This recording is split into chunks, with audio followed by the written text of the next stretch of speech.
we're doing litres of tap beer for $10 a litre, right? And this guy came in and I put the EFTPOS terminal in front of it and it had $10. And he said, add a zero. He paid $100 for a litre of beer just so that we could keep our dream alive, you know? Dirty Linen comes to you today from Melbourne. Actually, Dirty Linen always comes to you from Melbourne. But I think life in Melbourne feels a little bit strange at the moment. We are used to being in lockdown while the rest of the country dilly-dallies about and seems to go about life as more or less normal. At the moment, things feel rather different. I'd say this is a unique period in the pandemic where much of the rest of Australia is locked down and Melbourne is definitely not normal, but we're doing okay, at least for now, one day at a time. So I just want to take a moment to shout out to everybody around the country who might be finding themselves in lockdown. I hope you are hanging in there. And if you've got a story that needs to be told, please get in touch because we would love to have a chat. Today, we are chatting to Anna Streater. She is in Melbourne, not that far from me, in Port Melbourne at the Prince Alfred Hotel. She's a publican and I cannot wait to hear how she's been navigating the pandemic and particularly dig into something rather interesting and strange that's been happening this week. Welcome, Anna. Thanks, Dani. Thanks for having me. Just put us in the picture. Tell us about the Prince Alfred. Okay, so we took over the beautiful venue about 5 years ago this September. It was always my husband Tom's dream to own a pub. And they always say if you want to own a pub, you've got to talk about it for 10 years and then you'll eventually finally buy one. I had like a corporate PR background and had never intended to work there, but about 3 years ago I decided to quit my job and join the pub circus, and I love it and have never looked back. It's a wonderful industry to be in, beautiful people, and our locals are just divine. We have this beautiful community. It's not unusual for at any given time for us to know probably 75%, if not 100% of the people's names in the pub, their kids' names, their dogs' names, their football teams, that sort of stuff. So craft beer pub, focus on food, pool table, cool live music. Yeah, it's supposed to be a bit of a home away from home, everyone's lounge room. I love it. I mean, pubs are so special. I was in a pub last night in Nagambie, only like an hour and a bit up the Hume. I had a little sneaky getaway because getaways aren't always possible. And that feels like it was one of those kinds of pubs. Not so much a craft beer pub, but just the sense of everyone's local, because it was definitely one of those ones where, heads turned when my friend and me walked in. But, we were a bit of a curiosity for 5 seconds and then it was just, the friendly spirit reeled us in and we were part of things for the brief time that we were there. But there is nothing like a good pub. Yeah, and it's like people's local, it's so important to them, and we didn't realise, I think that's one of the things that came through lockdown was how passionate people are about it. But like we had an older couple come in downsizing, we finally sold our apartment today, we're so happy, or sold our house. And then a young couple came in that we know too, locals, oh my God, we bought our first house today, we're so excited. And we're like, was it on this street? And we were like, hey guys, Tim and Sue meet Peter and Sarah. You guys need to sit together and have a bottle of champagne because you just bought each other's house. That is so beautiful. Well, that is the absolute epitome of the neighbourhood hub.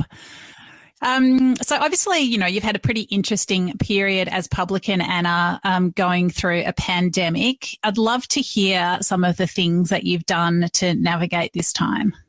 Well, if you go back to that first day of lockdown, like March 2020, and we got the news, we're pretty devastated.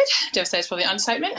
We sat down with our management team and like Monday morning thought, what are we going to do? Like, what do we do? So we decided together that we would stay open. We'd leave the doors unlocked. We'd see come what may, welcome people in. We didn't realise that the community would be just as devastated as we were, that their local, like their lounge room, wasn't going to be available.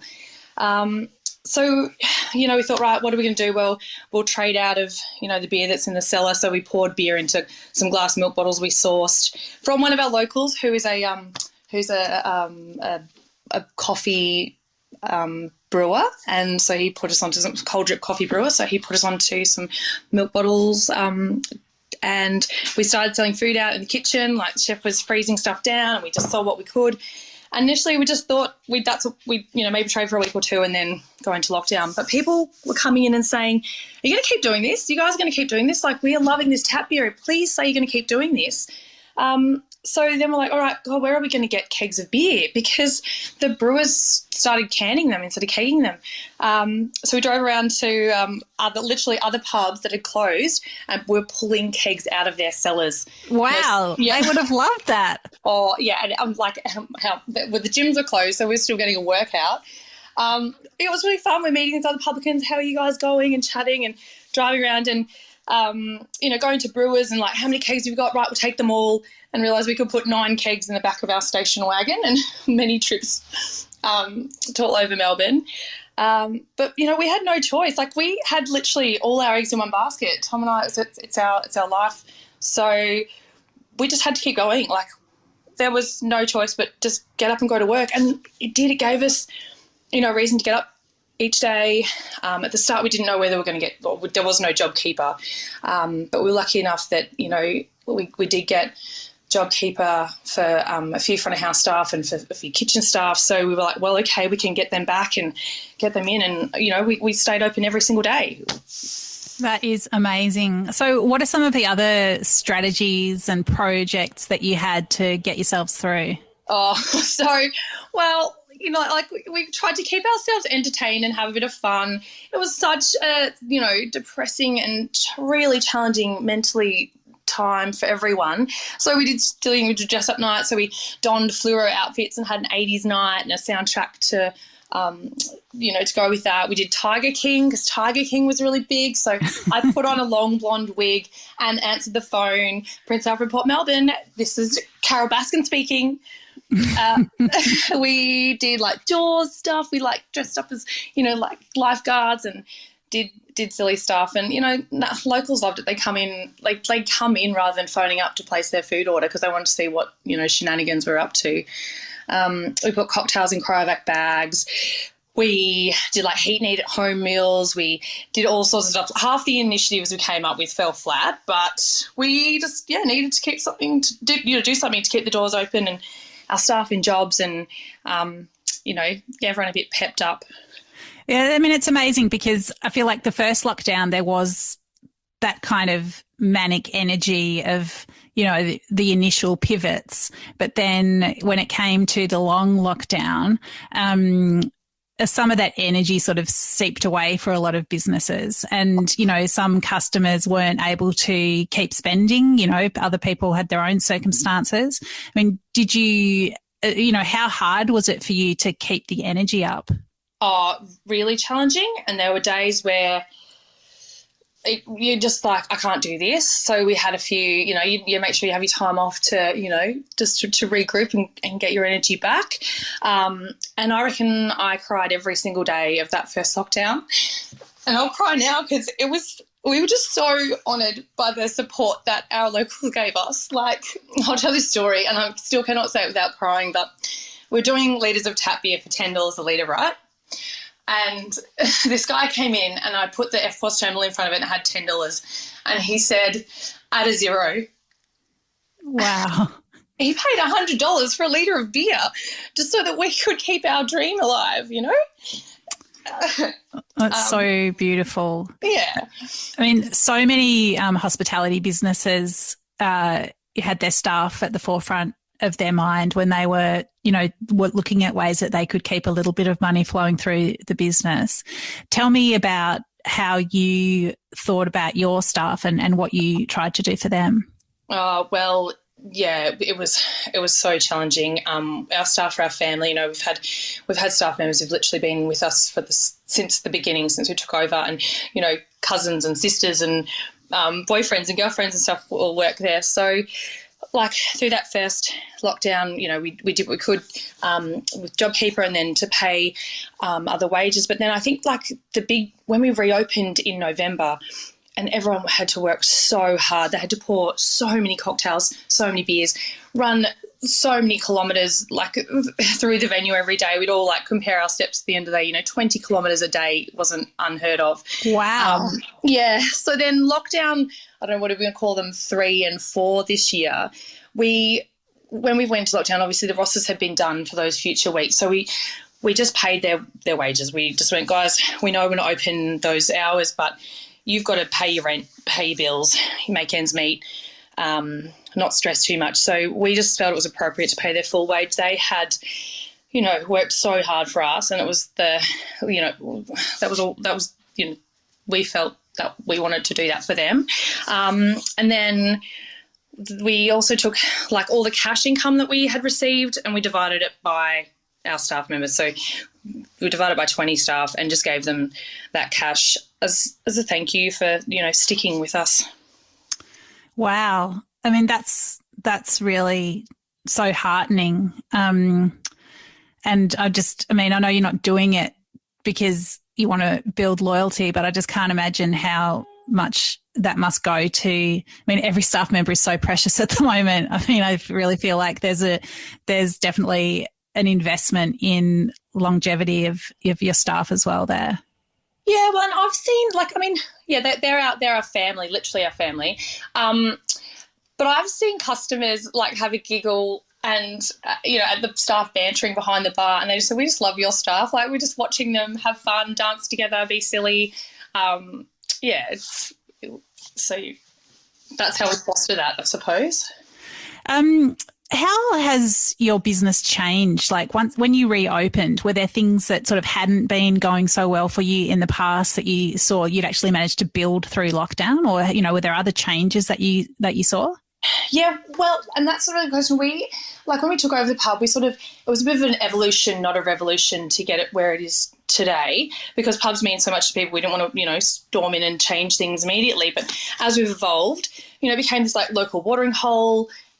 Friday, Saturday nights, people pop down for some drinks, maybe a few meals. And then, during lockdown, a lot of people in Port Melbourne couldn't support us by coming in for a beer, but they, people still eat 3 meals a day. So they supported us by buying takeaway meals.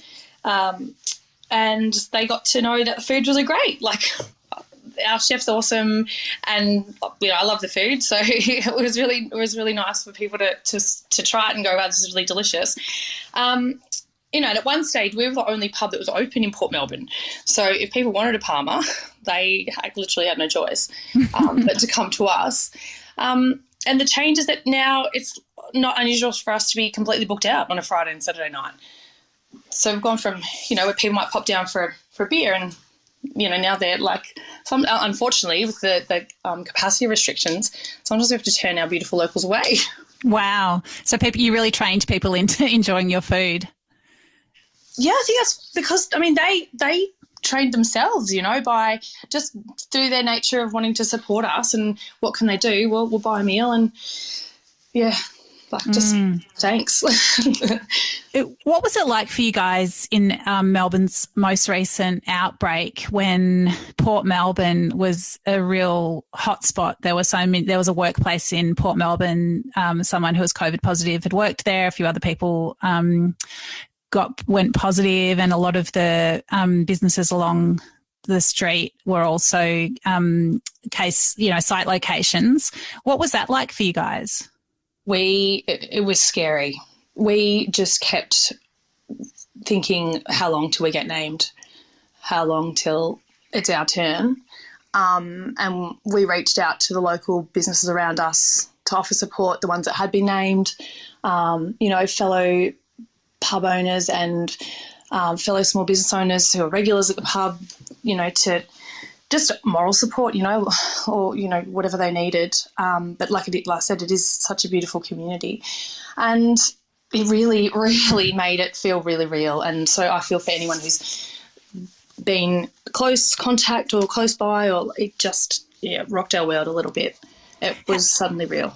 Yeah. I mean, how did your fellow business owners that had been named, like how did they cope? Because, I feel obviously it's not something that you want to be associated with your business, but at the same time, when it's so widespread, we're sort of used to it. I feel like, do people, is the business, damned forever in people's minds, or are people a bit more realistic and realise like this could happen anywhere? You can do a clean and, open back up again.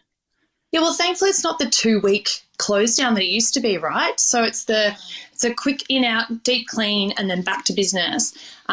So thank goodness that's, sort of what happened with those businesses.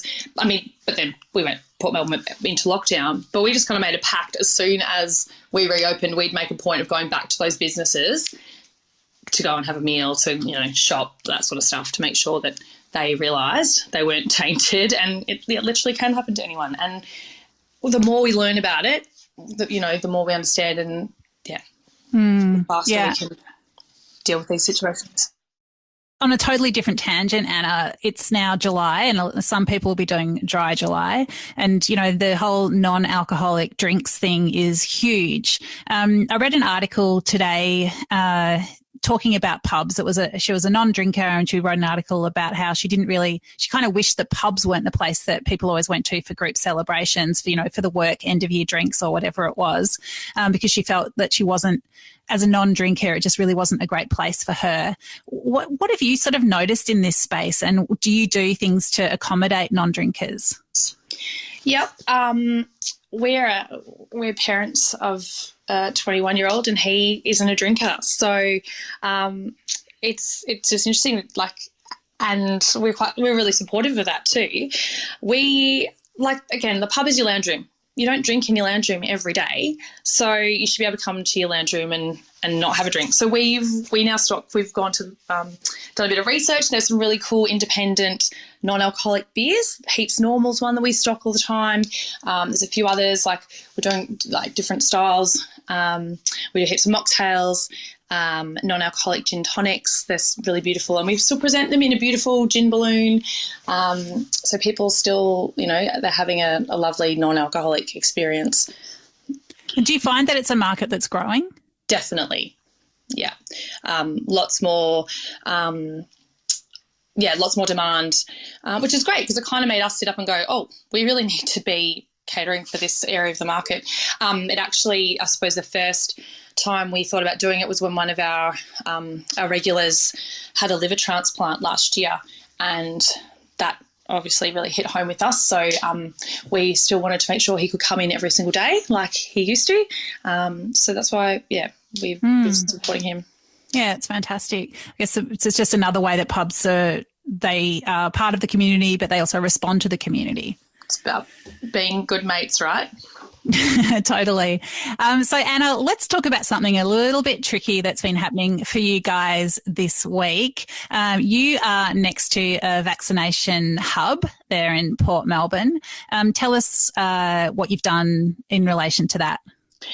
Well, so Tom and I both went and got our COVID vaccinations, our first vaccination, earlier this week. God, it feels like a month ago now. This has been blown up. And we thought, right, what can we do? What can we do to support other people? To feel okay about their vaccinations. I took a selfie and I was like, I've got it, I'm done, I'm fine, I'm feeling good, I'm okay. And that's sort of where I stopped. And then Tom's like, no, let's give people a free beer or a pint, like a wine or whatever, if they go and get their vaccination, right? So yeah, we made a post, we put it on Facebook and Instagram, and we said, if you bring in your little blue vaccination card, and we'll shout you a drink. Sounds pretty normal and great. Yep, was kind of made with like a localised intent, so just to, aimed at our sort of local 1,800 followers of, it's about 20% of the Port Melbourne drinking population. And we just wanted to encourage locals to do their bit. And we are happy to put our hand in our pocket to fund it. We haven't had any government or brewery subsidisation. We're happy to wear the cost. It's like an investment to keep us open.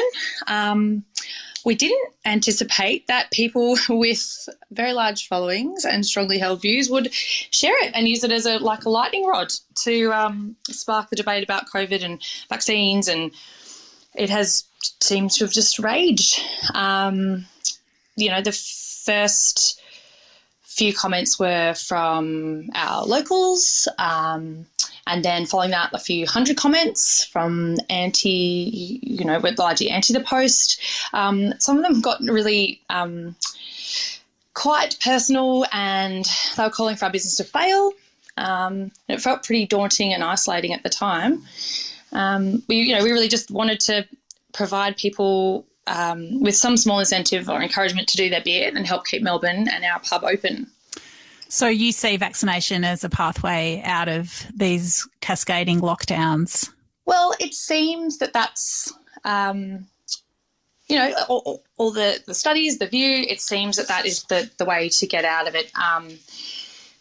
It's not like our position on vaccination isn't like based on any strongly held ideological position. It's just more of pragmatic things. So it seems that the prevailing view is more people vaccinated equals less COVID, equals it's less likelihood that we'll end up in lockdowns, and, all the associated social and economic costs that we've just talked about that come with lockdowns. I mean, it's so interesting that you need to frame a pro-vax position as it's not ideological, because it's not ideological, it's science, like it's just facts. But a anti-vax movement is, in many cases, not to put everyone in the same basket, but there are a lot of people that do take an ideological position on it and are quite illogical, not science-based view of, whatever it is, what's in the vaccines, who wants you to have them, what the actual plan is, insert conspiracy theory here. And I just think it's rubbish. I shared your post on my Instagram, and then I got some anti-vaxxers that were very disappointed in me, and were going to just have to unfollow me and just never expected this from me. And I've got pro-vaxxer in my bio, so I'm really sorry that it came as such a surprise to people. It's not a great place, is it? No, and that's it. Just like we were just looking at our phones last night, whatever, Monday night, Tuesday night, and just watching this unfold and going, what do we do? I was like, no, stay firm. This is we're not being political. This was us, just trying to let people know there was an easily accessible spot in their suburb and that we'd support them if they were brave enough to get the needle. And it just was really daunting. How bad is this going to get? I think the one thing that really upsets me the most about it is people going to Google and giving us a 1-star review. I think that's unethical. You can disagree with our views, but that's not a true review. And I've contacted Google and they've said there's nothing they can do about it, because there's nothing they can do about it. I'm okay that it sparked debate. It's okay. Some people are going to hold different views to ours. They always should, and it's okay that you express those views as well, but it's not okay how aggressive and abusive it's become. Personal insults, the gleeful remarks that, they're assuming that our business is about to fail, just because we hold different views to each other. Oh, it's so awful. And I reckon if you're able to escalate it with Google, I would suggest that you do, because they actually are able to do something about it. I had a restaurateur contact me a couple of months ago about a different ideological battle that she was facing over some artwork in a restaurant that some people felt was insulting, and she had a similar pile on, and she was able to go to Facebook and Google and get the negative reviews removed. So, might be worth having another go. She also went to the police because there were some threatening messages that she had received. The police were also really helpful. It's definitely, as you say, it's fine to have different views. It's not okay to be threatening and vile. Correct. And then I have to thank you, Dani, because sharing it and commenting on it is just, you led the charge Like, Tom and I were joking about this. Are you a Harry Potter fan? You know what? Honestly, I'm not really, but I have heard of Harry Potter. All right. You might get this then. We were like it's like the Death Eaters had come at us, like they're attacking Hogwarts, and you were like Dumbledore leading the army out, like the Dumbledore's army came and sort of made the comments of against the Death Eaters, but I probably shouldn't pose them in positive and negative views because the views are okay. That is how it felt to us, that someone was coming to our side and started commenting back on those and having some fair debates, not those aggressive personal attacks. So we're really grateful to you. Thank you for coming to our aid, and grateful to all those people who offered comments supporting us. It felt like there was this groundswell of support that, and we did realise sort of the majority of people are in favour of the same things we are, not living in fear of outbreaks, and closing down the city, and people don't want to be asked to stay in their homes for extended periods of time. Yeah, no matter how many wigs you put on and how many funny voices you answer the phone in, lockdowns are just really not where we want to be. Yeah, thank you. Yeah. Well, Anna, I'm super happy if there's any little thing that I could do that would help, but I feel like these two things, like pro-vax and anti-vax, they're not equivalent. They're not like I go for Carlton, you go for, who do you go for? Carlton. Oh, okay. Well, yeah, there you go. But it's not like that, and nor is it like I go for Carlton and someone who's got a much worse taste in football teams goes for Collingwood. They are not equivalent. One is based on facts and one is not. And I think facts and science are what's more or less kept Australia safe. Facts and science are what are going to get us out of here. It doesn't help at all that the vaccine rollout has been an absolute schmozzle. And I think, the chaos around that does play into some of the anti-vax narrative. That is incredibly unfortunate, but it does not in any way negate the essential role that vaccination is going to play in getting us out of the mess that we've been in. So I want to thank you for putting the positivity out there and encouraging people or rewarding people for doing their tiny bit to help keep the community safe and keep us moving forwards. So, yeah, I really wish you all the best. I hope that the haters just go off and hate quietly in their own lunchtimes and leave you to look after your beautiful community. Oh, thank you. And I swear that's my my life view is don't be a hater. Just got to respect everyone's right to hold a view and express it, ideally in a constructive and open way. But, yeah, we hope people respect our view, and even if they disagree with it. But, a smile doesn't cost anything, and it means the world to everyone else. So smile through our masks, people. We can feel it if we can't see it. That's so true. All right, Anna, thank you so much for sharing your story today. And, wish you all the best at the Prince Alfred. I look forward to putting my elbow on the bar there one day soon. Cheers. Thanks, mate. Yeah. This is Dirty Linen, and I'm Dani Valent. We air the issues that the hospitality industry finds hard to talk about. We spend a week thrashing around each issue, hearing from different people with unique perspectives. We want to hear from you as well. If you have something that needs to be said about a topic, get in touch so we can include your perspective. Contact us at dirtylinenat.deepintheweeds.com.au or hit us up on Insta at Dirty Linen Podcast. We can't wait to hear from you. This